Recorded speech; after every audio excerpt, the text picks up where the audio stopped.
Les forces de l'ordre s'y attendaient, ça n'a pas manqué. Les manifestations anti-méga-bassines ont tourné à l'affrontement aujourd'hui à La Rochelle. 3500 militants écologistes y participaient. Leur cap, c'était le port de commerce de la ville. Bonjour Charles L'Huillier. Bonjour Victor, bonjour à tous. En direct de La Rochelle pour Europe 1, où vous avez suivi cette journée. Alors, à l'heure où l'on se parle, Charles, les choses se sont calmées, mais des heurts ont éclaté tout au long de la journée. Oui, effectivement, cet après-midi notamment, on était loin, très loin de la marche champêtre et bucolique promise par les organisateurs depuis le début de semaine. Vitres de supérettes cassées, poubelles brûlées et surtout voitures taguées et vandalisées. C'est le cas de Yura, sa voiture est méconnaissable. Le fric, c'est chic, tagué sur le capot, voilà. Les manifestants, je les ai vus, je dis les gars, c'est ma voiture, désolé. Ils m'ont même brûlé les sièges. Là-bas aussi, les vitres ils sont pétées, le pare-choc, là, partout, allez niquer la voiture. C'est une voiture à 75 000 euros.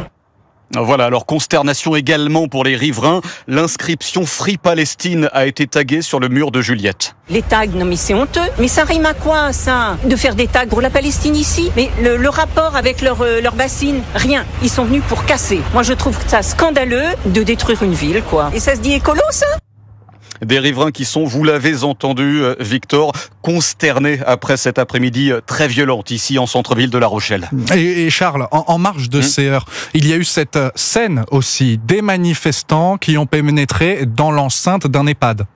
Oui, une centaine au total qui se sont introduits dans une résidence pour personnes âgées en marge de cette manifestation. Ils ont percé le grillage pour aller se réfugier et ainsi échapper aux forces de l'ordre. Ils sont allés se réfugier dans le jardin de cette propriété, le tout sous les yeux de Juliette. C'est sa maman qui vit ici. J'ai été prévenir la résidence Haché qui ferme les portes parce que j'ai dit bon, il y a quand même beaucoup de gens, ils voulaient qu'on ouvre le portail.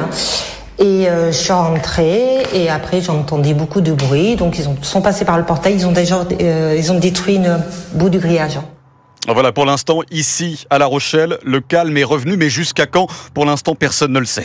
Charles L'Huillier, en direct de La Rochelle pour Europe 1. Merci Charles, et je signale aussi que 5 personnes ont été interpellées en marge de ces manifestations, selon le dernier bilan des forces de l'ordre.